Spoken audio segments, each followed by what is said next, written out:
Tuhan di hadapan Tuhan, kita menaikkan pujian penyembahan kita. Dan sebelum kita masuk dalam ibadah, kita sama-sama berdoa dan dengar firman Tuhan pagi ini. Jadi karena dalam Kristus ada nasihat, ada penghiburan kasih, ada persekutuan roh, ada kasih mesra dan belas kasihan. Sempurnakanlah sukacita dengan ini. Hendaklah mencukupi sepikir dalam satu kasih, satu jiwa, satu tujuan, dengan tidak mencari kepentingan sendiri atau puji-pujian yang sia-sia. Sebaiknya, hendaklah dengan rendah hati yang seorang menganggap yang lain lebih utama daripada dirinya sendiri. Bapa di surga, Bapa dalam nama Tuhan Yesus, kami bersyukur, berterima kasih untuk hari yang berbahagia ini. Kami memilih tetap bersuka cita di dalam Tuhan, sebab Engkau sumber kekuatan dari kehidupan kami. Kami tahu bahwa hari ini kami mau diperlengkapi kembali dengan kebenaran firman-Mu. Biarlah kami membuka hati kami untuk menerima kebenaran yang daripada Tuhan. Sehingga kemerdekaan dalam kebenaran itu yang memerdekakan kami untuk kami hidup seluruh kehendak Tuhan. Bapa, hamba tabiskan ibadah pagi hari ini. Biarlah jadi atas nama Bapa, Anak, dan Perantaraan Roh Kudus, yaitu di dalam satu nama, yaitu nama Yesus. Yang siap memuji Tuhan, sama-sama katakan, amin.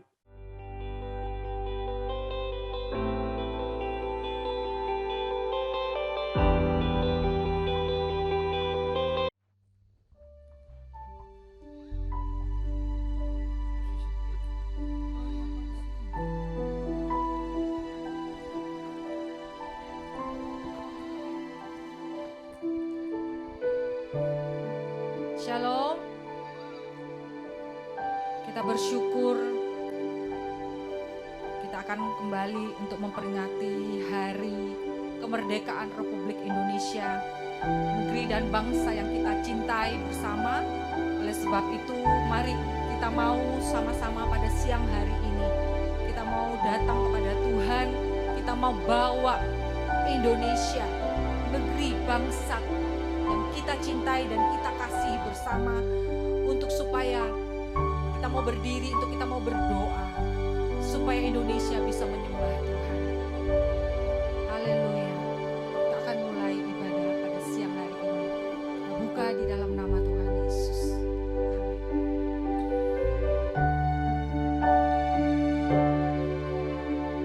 Syukur untuk setiap rencanamu dan rancanganmu yang mulia dalam satu tubuh kami bersatu menjadi duta kerajaanmu. Ku ucapkan berkat atas Indonesia, biar kemuliaan Tuhan akan nyata bagi bangsa ini. Kami berdiri dan membawa doa kami kepadamu, sesuatu yang besar pasti terjadi dan mengubahkan negeri kami. Hanya namamu Tuhan ditinggikan atas seluruh bumi.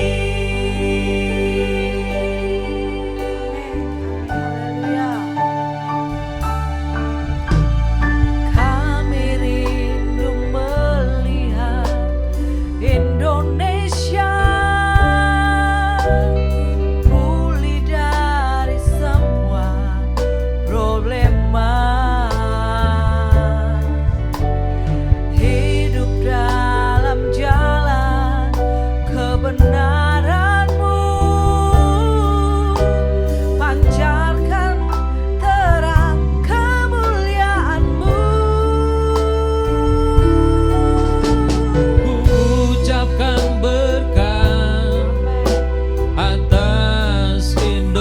Indonesia, biar kemuliaan Tuhan akan nyata. Bagi bangsa ini kami berdiri dan membawa doa kami kepadamu.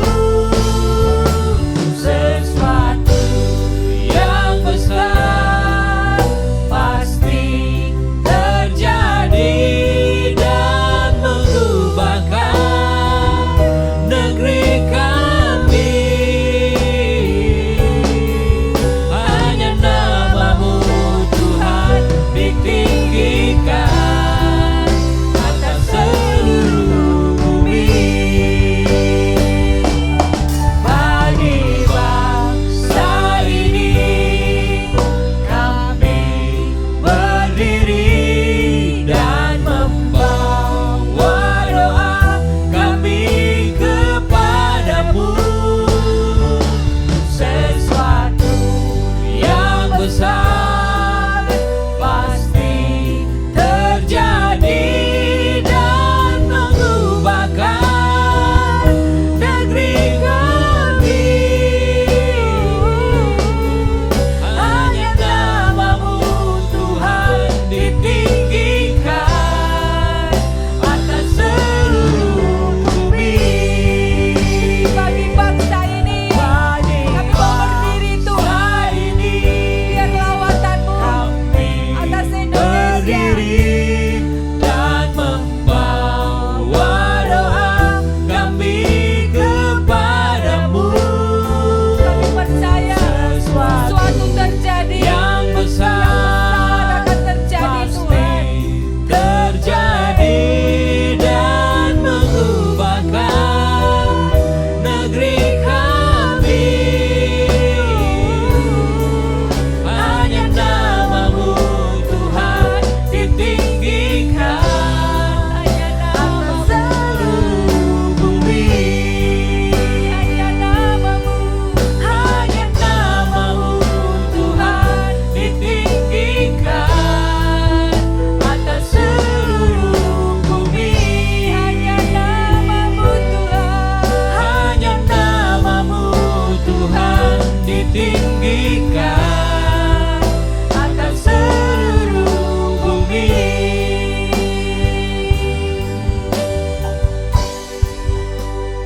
Hatiku rindu melihat kemuliaan-Mu.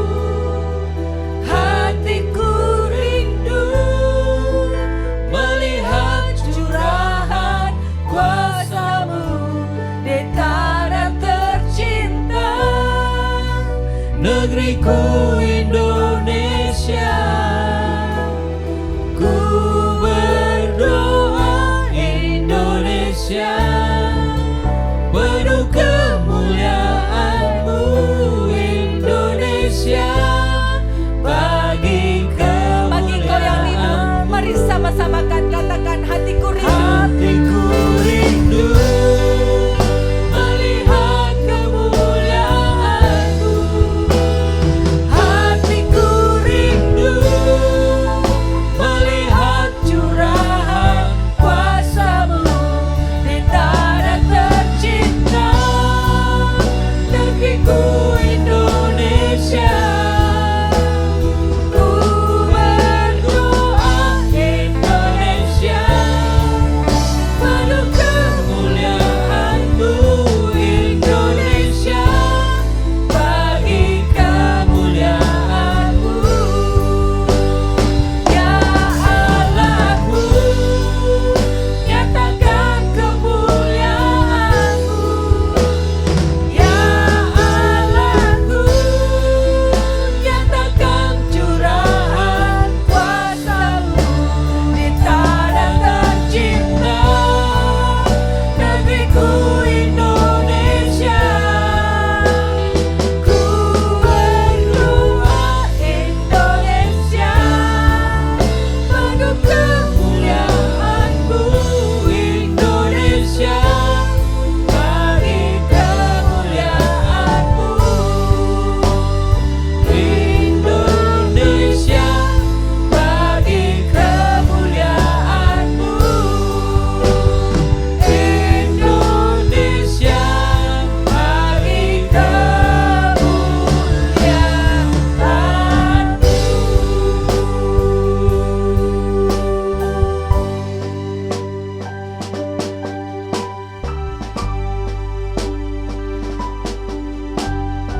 Bangkitlah dan menjadi teranglah,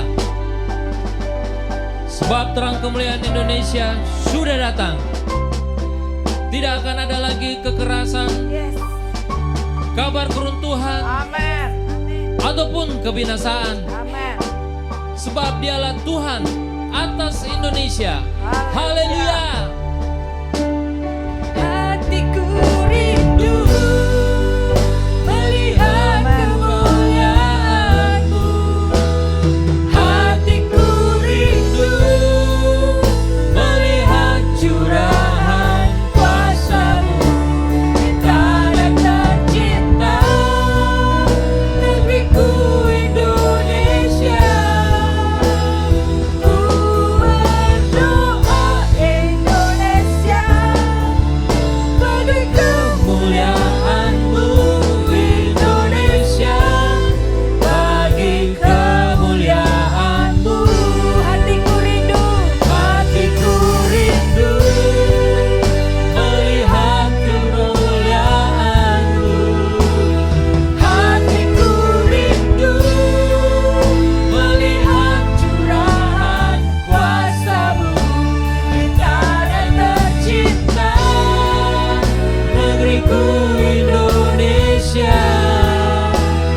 Ku berdoa Indonesia penuh kemuliaan-Mu. Indonesia bagi kemuliaan-Mu. Ya Allahku, nyatakan kemuliaan-Mu. Ya Allahku, nyatakan curahan kuasa-Mu. Di tanah tercinta, negeriku Indonesia. Ku berdoa Indonesia penuh kemuliaan-Mu. Indonesia bagi kemuliaan-Mu. Indonesia bagi kemuliaan-Mu. Indonesia bagi kemuliaan-Mu. Haleluya. Indonesia, kami serahkan dalam tangan-Mu Tuhan. Hati kami rindu melihat jawatan-Mu terjadi atas negeri bangsaku Indonesia. Terima kasih Tuhan. Penuhi Indonesia dengan kemuliaan-Mu Tuhan.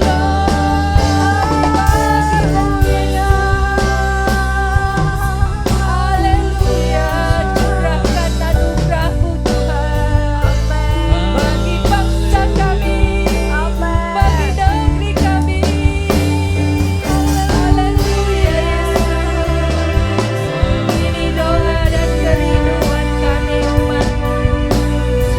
Kami bawa Indonesia menyembah Tuhan. Haleluya. Dari Sabang sampai Merauke, biar kemuliaan-Mu Tuhan memenuhi bumi Nusantara ini.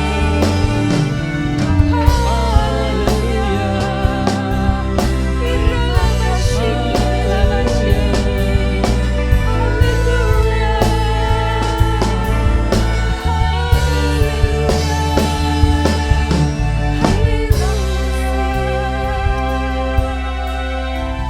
Kami percaya Tuhan. Amin. Kami percaya Tuhan, sekalipun kami minoritas di negeri bangsa ini, tetapi biar api Roh Kudus terus menyala-nyala Tuhan.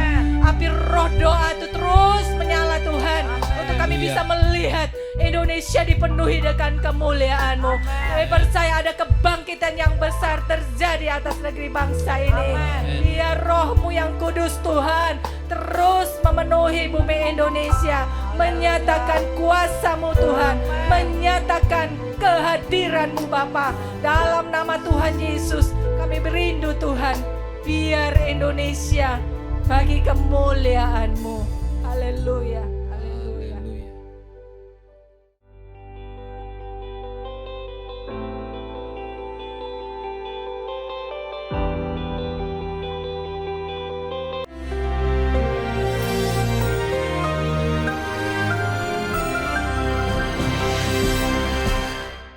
Shalom, masih pengajaran dari kitab Yakobus dan kita sampai sekarang ke Fatsal yang kelima, saudaraku, tentang keadaan akhir zaman. Kita melihat dari keadaan apa yang terjadi hari-hari ini, yang kaya bertambah kaya, yang miskin bertambah miskin, dan jurang antara yang kaya dengan yang miskin makin melebar. Di sini kita lihat sebetulnya meskipun tidak nyembah patung, tapi kebanyakan kita termasuk yang menyebut dirinya orang percaya menyembah Mammon. Kita harus tahu dari mana, daripada saat-saat seperti ini. Surat Yakobus ditujukan kepada orang-orang Yahudi yang dalam perantauan. Perantauan di sini diasporas, bukan perantauan mencari tempat yang baik, tapi karena aniaya. Tetapi meskipun menghadapi diskriminasi, menghadapi tekanan, maka janji Tuhan berkat Abraham tetap sampai juga kepada kita, Israel rohani. Dalam pasal 5 dikatakan tentang orang-orang kaya yang menumpuk harta pada akhir zaman. Ada orang tanya kepada saya, Pak, apakah corona ini adalah tanda akhir zaman? Saya katakan dengan jelas, ya jelas dalam firman Tuhan akan disebutkan. Loh tapi Pak, ada Spanish flu, ada ya, kita lihat bagaimana Black Death dan sebagainya, SARS, MERS. Perhatikan apa yang dikatakan Tuhan Yesus. Sebelum kedatangannya, kerajaan akan melawan kerajaan, bangsa melawan bangsa. Bangsa itu etnos melawan etnos. Meskipun kita jadi didik begini hebat, rasialisme mendadak timbul antara yang putih dengan hitam, yang putih dengan yang kuning. Saudara yang kasih Tuhan, kita sebagai warga kerajaan, kita ini buta warna, ya, kita tidak membedakan satu dengan yang lain. Sayang sekali simbol pelangi yang digambarkan busurnya Tuhan sekarang dipakai oleh LGBT. Mejiku Hibiniu itu kalau diputar warnanya putih, kemuliaan. Ya. Kita melihat bagaimana firman Tuhan mengatakan mereka menumpuk harta, bahkan mereka menindas, yaitu pekerja-pekerja mereka. Saya mau katakan pada orang-orang kaya, firman Tuhan mengatakan emasmu akan berkarat dan pakaianmu akan dimakan oleh ngangak. Liwat apa kejadian? Cuma yaitu virus ini begitu lemah, kena sabun mati. Obat tidak bisa menolong, kena sabun dia akan istilahnya nyunyut kena air. Tapi manusia tidak berdaya, perusahaan-perusahaan pada jatuh, ya saham-saham pada jatuh. Saham pada jatuh itu dimakan oleh ngengat, dimakan oleh resesi. Tetapi ada perintah, bagaimana jangan kita itu menindas kepada pekerja kita. Sebab apa? Jeritan mereka telah sampai kepada Tuhan semesta alam. Karena itu hari-hari ini adalah hari testing buat hati kita. Do we love God? Do we love one another? Ini jelas kelihatan saudara ya. Karena itu kita tidak menumpuk harta tapi membagikan harta. Sebab lewat ini saya pernah dikatakan suruh isolasi mandiri.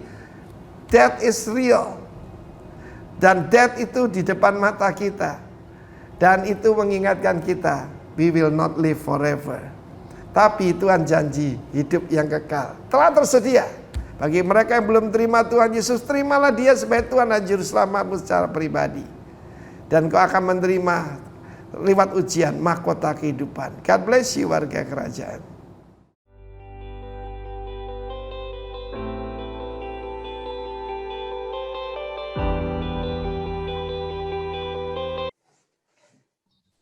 Shalom, selamat pagi.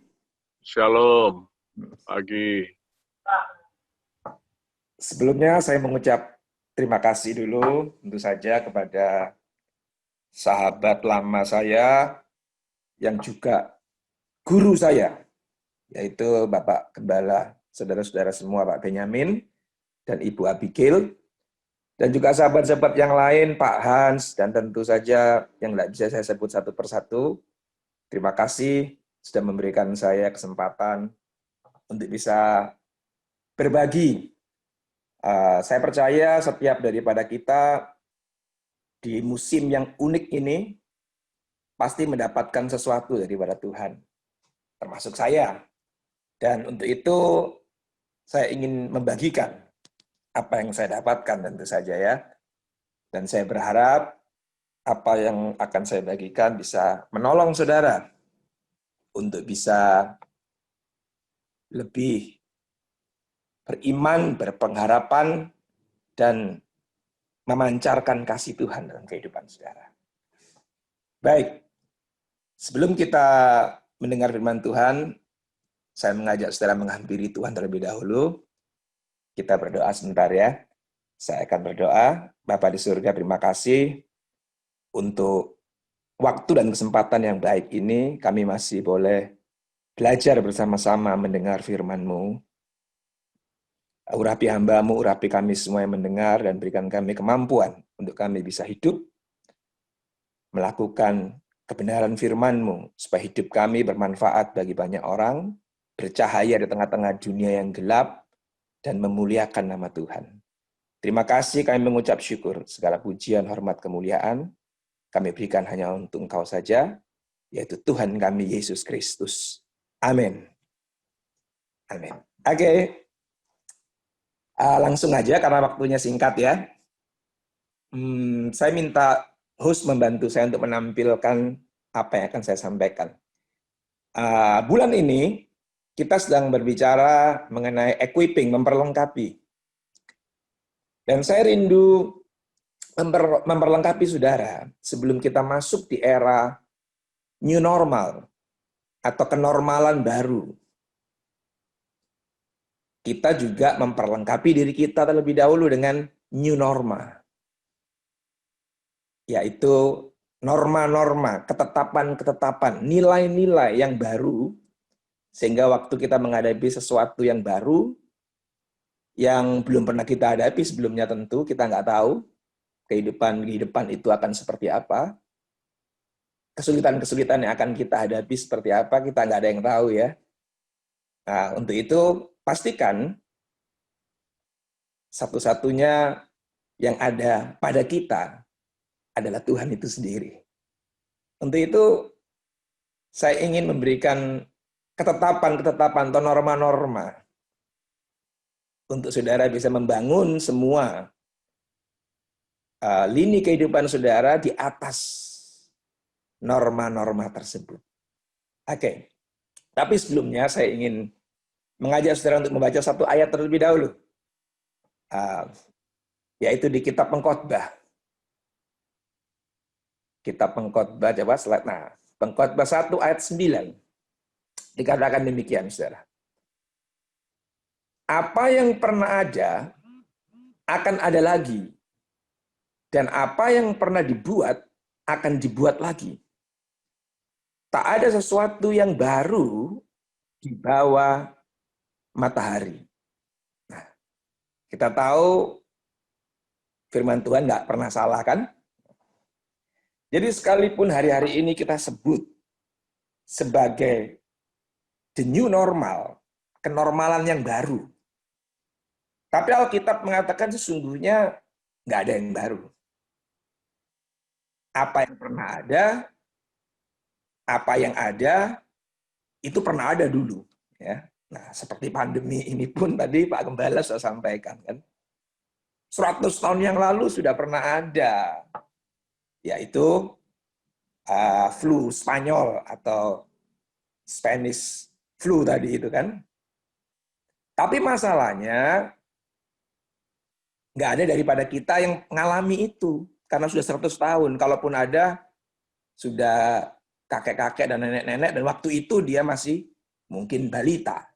Jadi tidak tahu apa yang terjadi. Ya kan? Jadi, tapi sudah pernah ada. Nah, norma-norma yang akan saya bagikan, nilai-nilai yang akan saya bagikan juga mungkin nanti saudara waktu dengar, wah sudah tahu saya. Ya betul, memang Alkitab sudah ada dan semenjak dari 2000 tahun yang lalu kan ditulis pertama kali tahun 50-an, tahun 40-an ya kan setelah Tuhan Yesus naik ke surga. Tapi masalahnya setiap kita cuma mendengar dan melupakannya. Tidak menjadikan sebuah ketetapan atau norma dalam kehidupan. Nah, saya berharap apa yang akan saya bagikan kalau itu sudah saudara hidupi, itu sudah menjadi ketetapan dalam kehidupan saudara, ya sudah. Tapi kalau belum, bisa jadi itu sesuatu yang baru dalam hidupmu. Dan Tuhan sedang berbicara untuk engkau mau. Untuk engkau ngambil keputusan. Untuk engkau mulai membangun semua kehidupanmu di atas dasar daripada firman Tuhan tersebut.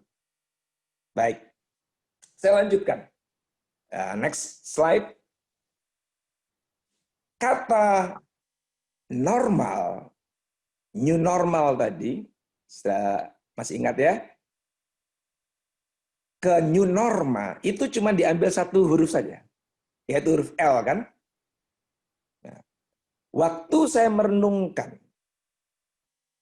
apa yang Tuhan maksudkan, apa yang Tuhan berikan kepada saya dalam perenungan saya beberapa bulan, waktu kita berada di rumah, saya percaya Roh Kudus memberikan saya impresi dalam hati saya. L itu adalah lovable. Yang artinya adalah yang memikat. Atau yang layak untuk dicintai. Lovable. Yang memikat atau yang layak dicintai. Oke. Ayat selanjutnya. Kita baca dulu sebelum saya lanjut. Next slide.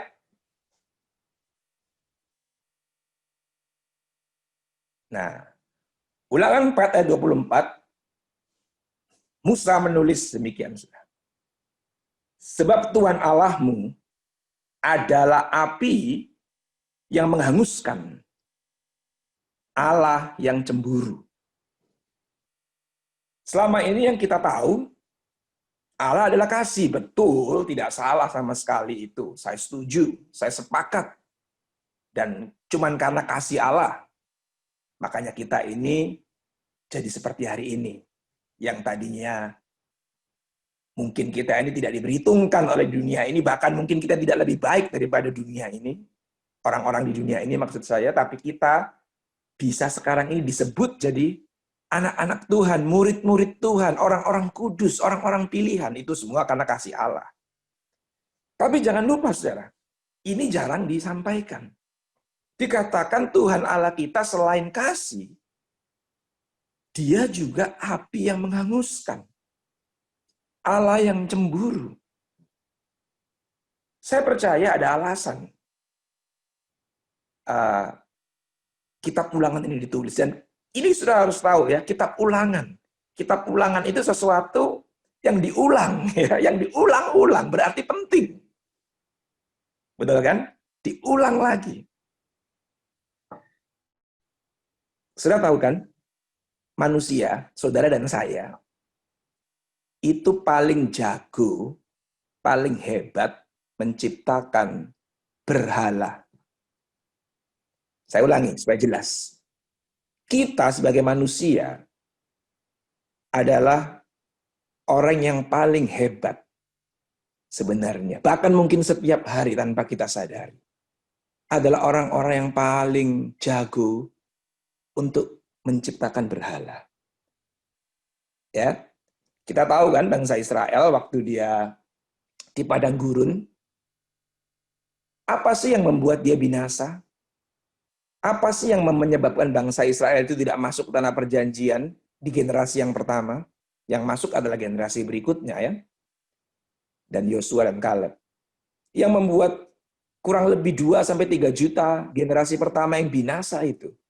Cuman 2 hal aja yang menonjol, yang membuat mereka binasa. Apa itu? Satu, penyembahan berhala kan? Yang jelas kelihatan dalam wujud patung anak lembu emas, dan lain sebagainya yang mereka buat. Tapi ada yang kedua, yang sebenarnya juga mengarah kepada penyembahan berhala, bahkan yang tanpa kita sadari, yang kedua ini yang hari-hari ini juga jadi problem kita. Apa itu, saudara? Saudara masih ingat kan? Bangsa Israel itu selalu jatuh dalam dosa bersungut-sungut. Betul ya? Kenapa mereka bersungut-sungut? Karena mereka masuk ke zona yang tidak nyaman. Betul ya kan? Dia memasuki situasi, sebuah musim, sebuah kenyataan yang tidak menyenangkan. Yang tidak nyaman. Akhirnya pada saat itu terjadi, mereka marah kepada Musa. Mereka kecewa kepada Tuhan. Mereka mulai bersungut-sungut. Nah, hal seperti itu yang hari ini kita sebut sebagai hedonisme. Apa itu hedonisme? Orang yang cuman mengutamakan atau mengejar kenyamanan saja, kesenangan duniawi. Betul ya? Nah, bangsa Israel sebenarnya tanpa disadari, waktu dia masuk dalam situasi tidak nyaman, waktu dia masuk dalam situasi yang tidak menyenangkan, dia mulai marah, dia mulai bersungut-sungut. Dia mulai kecewa, karena yang dia mau adalah cuman kenyamanan. Yang dia mau cuman kesenangan. Dan dia tidak sadar, kenyamanan dan kesenangan itu sudah jadi berhala baru dalam kehidupan mereka. Maka itu Tuhan jadi nggak suka. Tuhan jadi cemburu. Jadi selain patung yang kelihatan, ada berhala lain dalam kehidupan bangsa Israel sebenarnya, yaitu mengejar cuman hal-hal yang menyenangkan dagingnya. Nah, itu yang kita sebut hari-hari ini sebagai orang-orang yang hedonisme, orang kaum-kaum hedonisme. Orang-orang yang cuman mengejar kenikmatan, mengejar kesenangan duniawi, sampai akhirnya menghalalkan segala cara. Dan sebenarnya itulah berhala di zaman ini. Karena kita orang-orang percaya tidak mungkin menyembah patung lagi. Tapi kita mungkin saja menyembah mamon, kata Pak Gembala tadi. Kita mungkin saja menyembah kenikmatan, kesenangan duniawi, kedagingan. Yang tanpa kita sadari sebenarnya sudah menjadi berhala dalam kehidupan. Maka itu, inilah yang perlu saya dapatkan dan ingin saya sharekan kepada saudara masuk era new normal. Pastikan saudara, pastikan kita mengerti Allah kita kasih. Justru karena kasihnya yang begitu besar itu, dia jadi cemburu kepada kita. Waktu kita mulai berpaling kepada yang lain. Kenapa? Karena waktu kita berpaling kepada yang lain, sebenarnya kita sedang menuju kepada jalur yang namanya kebinasaan. Paulus dengan jelas menulis, cinta akan uang, cinta akan kenikmatan, ya kan? Uang kan hari ini menjadi alat yang sangat powerful untuk mendapatkan kenikmatan. Dia katakan jadi cinta akan uang adalah akar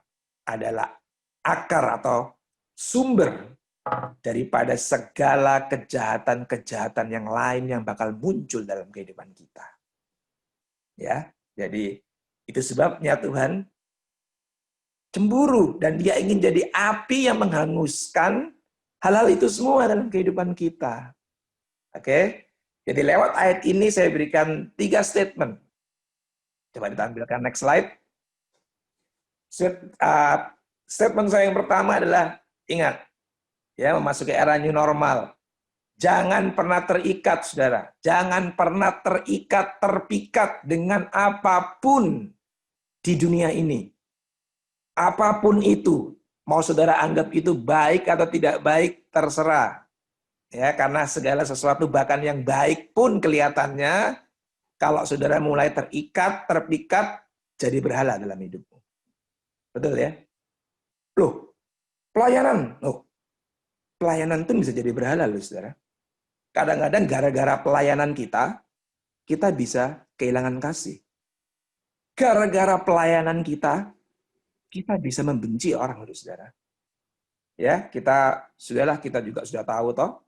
Hari ini di sosial media kita lihat, ya sebenarnya kita doakan aja lah orang-orang yang kita harusnya kita jadikan panutan, orang-orang yang senior, yang punya pengetahuan lebih daripada kita. Kadang-kadang mereka saling saling menjelekkan, saling menyalahkan, cuman hal-hal yang tidak prinsip, cuman masalah cara, cuman mau membela doktrinnya, mau membela teologinya, mau membela kebenarannya, mau membela apa yang selama ini dilakukan oleh golongannya. Akhirnya dia bisa jatuh dalam membenci orang yang tidak sepaham dengan dia. Padahal sama-sama ditebus darah Kristus. Bayangin saudara. Apakah bukankah pelayanan atau pengetahuan atau doktrin atau teologi yang sudah dia anut, dia pelajari selama ini jadi sebuah berhala. Padahal Kristus jelas. Kristus jelas. Musuh aja suruh memberkati. Bukan cuma ngampuni loh. Memberkati, berkati musuhmu. Loh kok ini saudara seiman aja kita bunuh karakternya.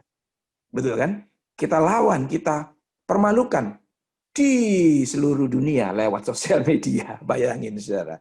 Maka itu hati-hati. Jangan engkau terikat, terpikat dengan apapun di dunia ini. Apapun itu sementara. Apapun itu tidak kekal.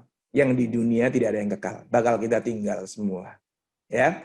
Yang kedua, saya kasih, ini perenungan saya pribadi, saudara ya. Saya temukan lewat perenungan saya pribadi. Jangan mencintai apa yang tidak bisa mencintai kita balik. Betul kan?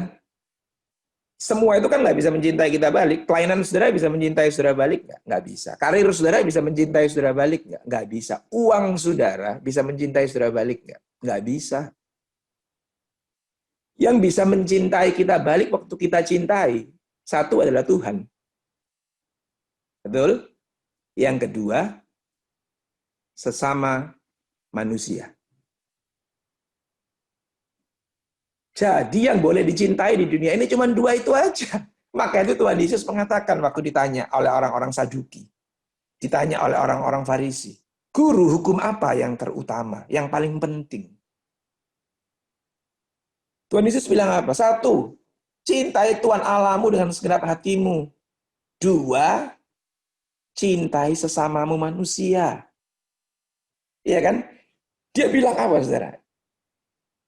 Dalam dua hal tersebut, dalam dua hukum itu, dibangun, digantung seluruh pengajaran daripada para nabi dan para rasul.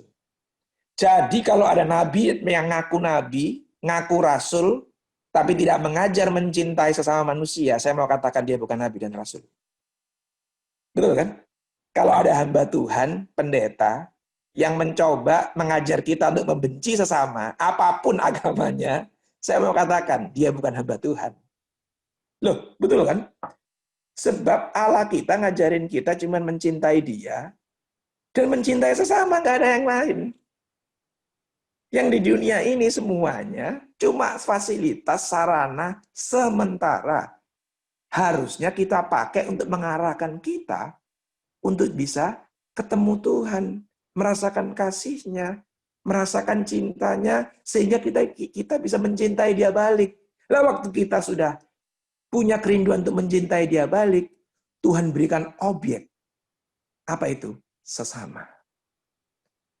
Sebab memang Tuhan sebenarnya nggak terlalu butuh apa-apa dari kita, ya kan? Dia sudah punya segala-galanya. Kalau kita mau mencintai Tuhan, itu kita mau apain Tuhan, gitu loh. Kita mau kasih apa dia? Kita mau berikan apa dia? Ya kan, nggak ada yang bisa kita berikan buat Tuhan. Nah, Tuhan ngasih objek. Kalau kamu mau mencintai aku, makanya Tuhan Yesus tanyakan kepada Petrus. Terus, apa kamu mengasihi aku? Iya.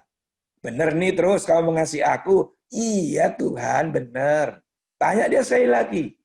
Serius terus kamu mengasihi aku. Nangis Petrus.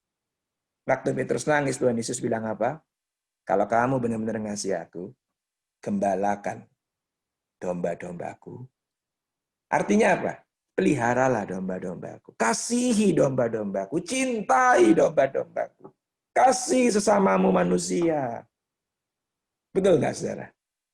Saudara harus tahu ya, zaman itu, waktu Tuhan Yesus bilang gembalakan domba-dombaku, saya mau beritahu, saya mau ingatkan, belum ada agama Kristen. Betul? Belum ada agama Kristen. Jadi yang dimaksud Tuhan domba siapa dong? Ya semua manusia lah. Semua umat manusia. Karena belum ada agama Kristen. Agama apapun mereka. Dia butuh Tuhan Yesus. Dia butuh juru selamat. Dia butuh dikasihi dan diperkenalkan kepada kasih itu sendiri. Yaitu Tuhan kita, Yesus Kristus. Nah, poin yang ketiga, renungan saya, statement saya yang ketiga yang saya dapat adalah jangan mencintai siapapun, yaitu manusia ya. Yang saya maksudkan siapapun, tentu saja kan ini manusia. Jangan mencintai siapapun lebih daripada Tuhan itu sendiri. Kenapa, saudara? Tadi saya katakan, apapun yang di dunia ini, termasuk manusia, mau yang baik, mau yang tidak baik, bisa jadi berhala loh, saudara. Nah, terus kalau ini siapapun manusia, bisa jadi berhala siapa itu? Loh, bisa jadi keluarga kita. Bisa jadi anak istri kita, suami kita. Betul nggak? Kalau saudara mulai lebih mengutamakan pasangan hidupmu atau anak-anakmu lebih daripada Tuhan, mereka jadi berhala juga, saudara. Maka itu kenapa? Kenapa? Kok Tuhan suruh Abraham menyerahkan anak satu-satunya? Saudara bisa memahami? Apa Tuhan itu kurang kerjaan? Sudah Abraham disuruh nunggu sekian puluh tahun, dikasih anak satu, setelah anaknya lahir suruh mempersembahkan jadi korban. Loh, apa maksudnya? Nah, Tuhan mau ngetes. Tuhan mau nguji. Kan waktu itu pasti yang namanya Ishak itu jadi aset yang paling berharga buat Abraham. Ya toh? Hari ini aset paling berharga saudara siapa? Ya anak, istri, suami lah. Tidak ada yang lain. Kalau sampai saudara merasa ada yang lebih berharga dari anak, istri, suami, waduh, saudara salah alamat. Saudara. Ya kan? Nah, apa yang terjadi pada Abraham? Ishak suruh mempersembahkan. Bayangin apa Tuhan kurang kerjaan, saudara. Apa Tuhan itu haus darah? Dia minta Ishak dikorbankan, bayangin. Tapi untungnya Abraham ngerti bahwa Tuhannya bukan seperti itu. Maka itu dia tidak segan-segan, dia tidak ragu-ragu. Dia bawa Ishak, terikat hatinya lebih daripada Tuhan kepada Ishak. Dia bawa Ishak waktu dia angkat pisau, betul kan? Bukan Ishak, bukan Ismail juga. Tapi siapa? Kambing domba yang akhirnya dipersembahkan. Betul kan? Jadi sekarang nggak usah berdebat Ishak atau Ismail yang dipersembahkan. Dua-duanya salah. Yang dipersembahkan adalah domba. Betul ya? Oke. Saya masuk pada poin saya yang terakhir. Nah, kalau norma-norma itu kita hidupi, kita membangun kehidupan kita di atas norma yang saya bagikan tadi. Saya renungkan apa yang bakal terjadi kira-kira ya. Seperti apa new norma akan kita hidupi ini? Saya seperti saudara, berimajinasi. Jangan-jangan gereja yang sekarang ini kita layani, gereja yang dimana sekarang ini kita ada, akan dibawa Tuhan jadi seperti gereja yang dulu dibangun oleh para rasul. Gereja seperti yang dulu dibangun oleh 12 murid itu. Yudas nggak ada ya, penggantinya Yudas, tapi Paulus ya, saudara harus tahu. Jangan-jangan gereja akan dibawa seperti itu. Seperti apa Pak gereja? Nah, kita lihat. Bisa ditampilkan Kisah Para Rasul. Saudara baca sendiri aja ya di rumah ya. Kisah Para Rasul 2 ayat 42 sampai 47. Baca sendiri di rumah karena terlalu panjang. Tapi dari cerita itu saya akan memberikan beberapa poin. Poin pertama, next slide. Gereja waktu itu, sudah lihat sama nggak dengan gereja hari ini? Yang pertama dikatakan tuh. Poin pertama adalah mereka berkumpul setiap hari untuk belajar dan berdoa. Loh, nggak ada Pak, di situ berkumpul untuk memecah roti. Ya, tahu saya. Tapi kalau kita kumpul, mecah roti, makan-makan, pasti ngobrol kan? Betul kan di Komsel? Nah, waktu kita ngobrol, apa yang kita obrolin? Kalau saudara ngobrolin firman Tuhan, berarti saudara sedang belajar firman Tuhan. Setuju ya? Jadi kita lihat, bandingkan. Zaman dulu para rasul itu dan murid-murid dan jemaat itu berkumpul setiap hari untuk belajar firman Tuhan dan berdoa. Kita lihat hari ini. Di tempat saya nih, di Bali, di Makassar, saya yakin enggak lah, orang Makassar sangat rohani semua. Kalau di Bali nih, diajak ketemu seminggu 2 kali aja, alasannya udah macem-macem. Sibuk lah, masih banyak acara keluarga lah, lembur lah, ngerintis usaha lah, macem-macem alasannya. Padahal cuma diajak ketemu seminggu 2 kali. Itu pun nggak lebih dari 2 jam. Nah, padahal kalau zaman para rasul, mereka justru rindu setiap hari kepingin ketemu, kepingin kumpul. Untuk apa? Untuk mau tahu dari para rasul. Mau belajar, mau menggali firman Tuhan. Karena mereka sadar bahwa penganiayaan di depan mata, kesulitan hidup di depan mata. Nah, kalau mereka nggak tahu harus apa yang mereka lakukan, mereka nggak belajar terus, mereka bisa-bisa tersesat. Mereka bisa-bisa salah jalan. Mereka bisa-bisa salah ngambil keputusan. Jadi, memang perlu kita sering untuk terus-menerus belajar, diskusi, cari tahu apa pengajaran para rasul yang sesungguhnya. Apa isi Alkitab sesungguhnya. Jangan cuma kata si A, kata si B, kata si C, akhirnya menimbulkan banyak perdebatan. Apa kata Alkitab sesungguhnya? Maka itu sering-seringlah, saudara. Hari ini saya mengajak para pelayan Tuhan di tempat saya untuk minimal seminggu 2 kali. Ayo, tidak harus formal, tidak harus meeting, tapi ayo kita ketemu di kafe. Ayo kita ketemu di mana saja. Untuk apa? Sharing. Apa yang kamu alami, apa yang kamu dapat, apa yang kamu sedang gumuli hari ini. Kita berbagi, kemudian kita bahas firman Tuhan, kita saling mengisi, kita saling membangun, kita saling menguatkan, kemudian kita makan-makan. Ya kan? Nah, dari situ, mereka akan nggak gampang terombang-ambing. Mereka nggak gampang goyah menghadapi kesulitan, menghadapi badai, apalagi cuma menghadapi virus. Yang kecil cuman karena kata Pak Arifin cuman nyunyut oleh sabun. Mereka akan kuat, mereka tahu tujuan hidup mereka. Karena mereka belajar Alkitab, firman Tuhan dengan benar. Ya, jadi pertama, berkumpul tiap hari. Hari ini, apa kita masih senang berkumpul untuk membicarakan Alkitab? Apa kita masih senang berkumpul untuk berdiskusi tentang firman Tuhan? Apa kita masih suka membahas pengajaran para rasul hari-hari ini? Nah, kalau saudara suka, wow, lihat yang terjadi. Yang kedua, akhirnya mereka memiliki rasa takut dan gentar akan Tuhan. Rasa takut dan gentar akan Tuhan. Saudara, ya saya harap itu tidak terjadi di tengah-tengah kita.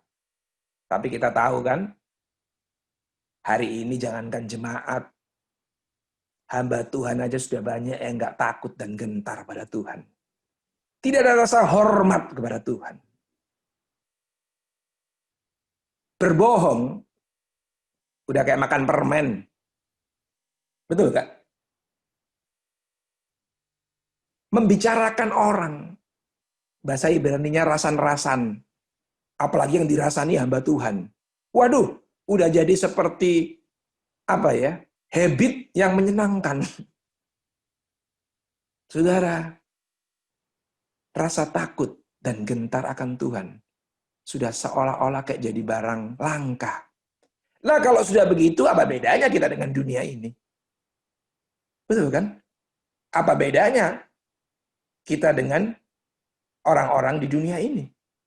Bedanya cuma kita sebut diri kita anak Tuhan, mereka bukan. Tapi kelakuan kita nggak terlalu jauh beda sebenarnya. Kalau kita tidak ada rasa hormat, rasa takut, dan gentar sungguh-sungguh kepada Tuhan. Nah, rasul-rasul dan para murid hari itu, karena tiap hari ketemu, tiap hari diingatkan firman Tuhan, tiap hari diajar, akhirnya muncullah sebuah pengertian yang benar yang membuat mereka jadi takut, gentar, dan hormat kepada Tuhan. Akhirnya waktu mereka melakukan hal-hal yang seperti dilakukan oleh orang-orang dunia ini, mereka berpikir 1000 kali lipat. Kira-kira apa reaksi Tuhan kalau kita melakukan itu? Betul kan? Kita mesti punya rasa hormat, takut, gentar kepada Tuhan, sekalipun nggak dilihat siapa-siapa. Saudara.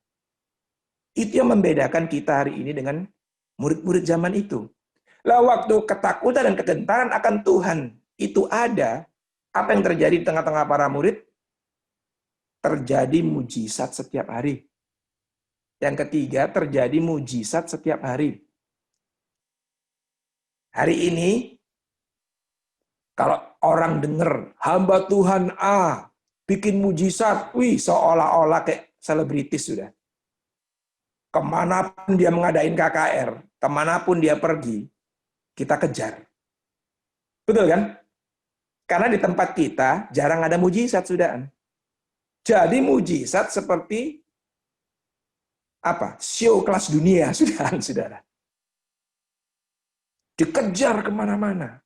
Akhirnya karena itu terjadi, hamba Tuhan itu jadi besar kepala. Akhirnya karena dia besar kepala, dia jadi jatuh dalam pencobaan. Jadi hamba-hamba Tuhan yang kita idolakan itu jadi jatuh dalam pencobaan gara-gara kita sebenarnya. Karena kita lukan. Karena kita idolakan. Betul kan? Padahal kalau zaman para murid dulu, di tempat dia ngumpul, itu tiap hari terjadi mujizat. Harusnya di komsel saudara, harusnya di komunitas Menara Tanjung Pujian, nggak perlu ngundang orang dari Amerika. Pak Hans berdoa saja, harusnya mujizat terjadi. Pak Ben berdoa saja, harusnya mujizat terjadi. Pak Vicky berdoa saja, harusnya mujizat terjadi. Itu yang harus terjadi, saudara. Karena itulah kenyataan waktu para rasul mendirikan gereja. Nah, jadi kalau komunitas kita itu tidak ada mujizat, layakkah komunitas kita itu disebut komunitas yang dibangun oleh para rasul, yang disebut gereja? Enggak kan berarti. Kita sama komunitas-komunitas yang lain. Enggak ada bedanya. Nah, jadi jelas ya, kalau saudara takut dan gentar akan Tuhan, percayalah, doa saudara besar kuasanya. Mujizat akan menyertai tiap langkahmu. Karena memang itu yang Tuhan mau. Ya, kemudian selanjutnya, cepat saja karena waktunya sudah mepet. Next slide. Selain mujizat terjadi setiap hari. Dikatakan di kitab para rasul. Belum thank you. Sebelumnya. Nah, hidup berbagi hingga terjadi keseimbangan. Saudara, tadi Pak Arifin ngomong kan, Bapak Gembala kita hari ini nih, kelihatan banget nih siapa yang nyembah Mamon, siapa yang tidak. Siapa yang menyembah yang bergantung pada Mamon, siapa yang tidak. Kelihatan banget hari ini.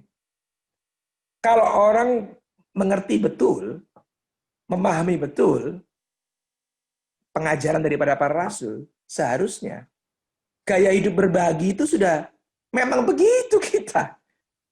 Iya kan? Nah, tadi Pak Arifin ngomong, kesenjangan sosial semakin nyata. kesenjangan sosial semakin kelihatan. Itu di luar sana harusnya. Tapi di tempat komunitas kita seharusnya tidak boleh terjadi, saudara. Nah, saya mau kasih tahu ya, berbagi itu begini, saudara. Para rasul kan dulu jelas. Mereka yang kaya mengumpulkan harta benda mereka, kelebihan mereka, diletakkan di kaki para rasul, kemudian dibagikan kepada mereka yang membutuhkan, sehingga terjadi keseimbangan.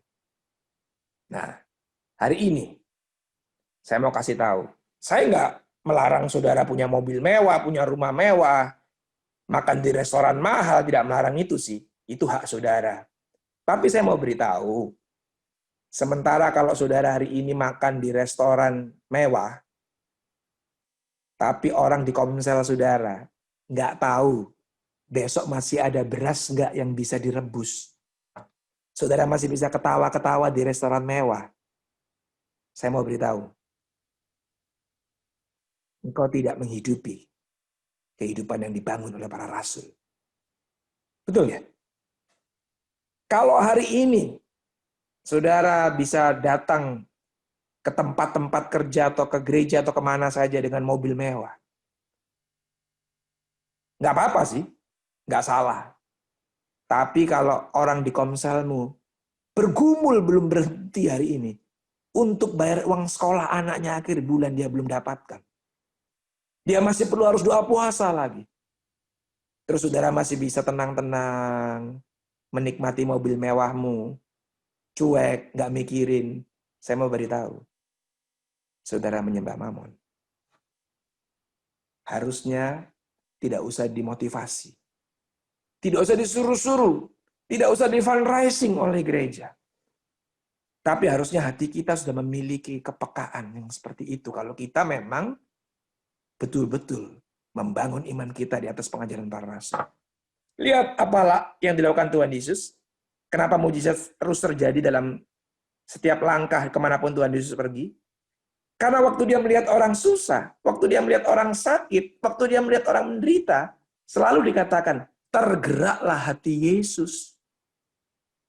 Betul kan? Tergeraklah hati Yesus. Begitu hatinya tergerak, gak lama mujizat terjadi. Nah, sama dengan kita hari ini. Apa yang saudara lihat di sekeliling saudara hari ini? Tergerak nggak hatimu?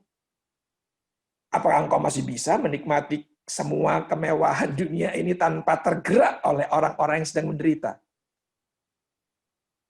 Makanya mujizat nggak terjadi, nggak heran. Tapi kalau engkau terus bergerak, melihat orang menderita, engkau bergerak. Melihat orang anaknya mau sekolah nggak bisa bayar, engkau tergerak. Melihat orang sakit, engkau tergerak. Melihat orang lapar, engkau tergerak. Sekalipun engkau belum ditabiskan jadi gembala Komsel atau pendeta, saya mau kasih tahu, hidupmu akan diikuti mujizat demi mujizat. Kemuliaan demi kemuliaan Tuhan akan dinyatakan dalam hidupmu. Ya, dan yang terakhir dikatakan apa?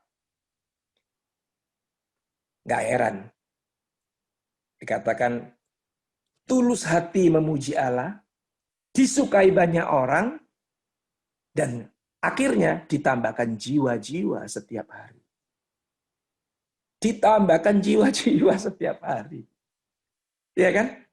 Hari ini kita mau nambah jiwa di gereja aja perlu mempengaruhi gereja tetangga. Ya ampun. Pingin kursi kita penuh aja kita pasti harus datengin teman-teman kita lama yang sebenarnya sudah kenal Tuhan Yesus sih, cuma nggak di gereja kita. Saya mau kasih tahu ya, jangan lagi lakukan hal itu, saudara. Jangan mancing di akuarium, saudara. Betul kan? Mancinglah di laut luas. Di luar sana banyak jiwa, di Makassar banyak jiwa yang butuh dengar, butuh kenal siapa itu Tuhan Yesus. Bukan mereka yang udah ada dalam gereja. Waduh, tapi gereja mereka itu nggak benar loh, Pak. Menurut saudara nggak benar. Ya kan, biarin aja. Kalau yang penting dia mengaku Yesus Kristus sebagai Tuhan dan Juru Selamat, sudahlah. Caranya beda dengan kita, jangan dihakimi dia benar atau tidak. Nggak perlu. Biarin aja dia dengan caranya. Siapa tahu dengan caranya itu dia dipakai Tuhan, dia dengan cara itu. Ya, bukan dengan cara seperti yang saudara pakai hari ini. Jangan pindah-pindahin orang dari gereja A ke gereja B. Tapi pindahkan orang dari dunia yang gelap masuk dalam terang Kristus yang ajaib. Ya, jadi zaman dulu, zaman para rasul, saya mau kasih tahu. Mereka tertarik, mereka yang datang setiap hari jiwa ditambahkan. Kenapa? Karena terjadi banyak mujizat. Karena ada rasa takut dan gentar akan Tuhan. Karena ada rasa tergerak belas kasihan, empati yang luar biasa terjadi di situ. Tidak ada orang mementingkan diri sendiri, loh ya kan? Karena hal-hal semacam itu terjadi, maka nggak heran orang-orang tertarik datang mencari ada apa dengan komunitas ini. Siapa Tuhan yang mereka sembah? Ya, waktu itulah mereka menemukan kasih yang sejati, yang cuma ada pada Tuhan kita, Yesus Kristus. Amin. Tuhan memberkati saudara, dan saya berharap ini bisa menolong saudara memasuki era new normal, dan di era new normal, kesulitan apapun yang kita alami, kalau Tuhan di pihak kita, kita akan tetap berdiri teguh, bahkan nama Tuhan dipermuliakan, jiwa-jiwa dimenangkan. Haleluya. Amin. Terima kasih, Tuhan memberkati saudara semua.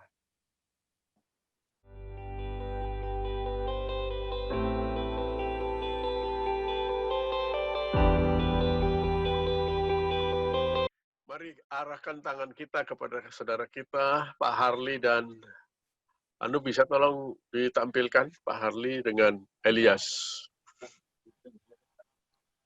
Bapak kami bersyukur karena saudara kami, Pak Harley dan Elias, hari ini berulang tahun. Terus tambahkanlah kasih karunia-Mu kepada mereka, umur panjang ada di tangan kanannya. Di tangan kirinya adalah kekayaan dan kehormatan. Tuhan yang menyertai, Tuhan yang memberkati hidup mereka. Mulai hari ini, kau akan berjalan bersama Tuhan. Bersama Tuhan bagimu tidak ada lagi yang sukar. Bersama Tuhan selalu ada jalan keluar. Dan kuasa kemuliaan ada padamu sampai selama-lamanya. Dalam nama Yesus, Tuhan memberkati keluargamu. Masa depanmu ada di tangan Tuhan. Terima kasih Tuhan Yesus. Dalam nama Tuhan Yesus Kristus. Mari saudaraku, angkat tangan saudara dan terimalah berkat. Tuhan memberkati engkau dan melindungi engkau dari segala malapetaka yang sedang menimpa orang fasik, dari segala virus apapun jenis.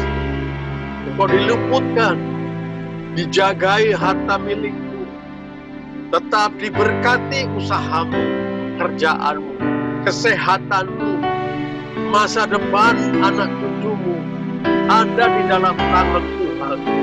Mulai hari ini sampai selama-lamanya, sehingga perjalanan hidupmu dibuat berhasil dan beruntung manapun kau pergi. Dalam nama Yesus Kristus. Sekali lagi yang percaya, katakan amin. Tuhan Yesus memberkati.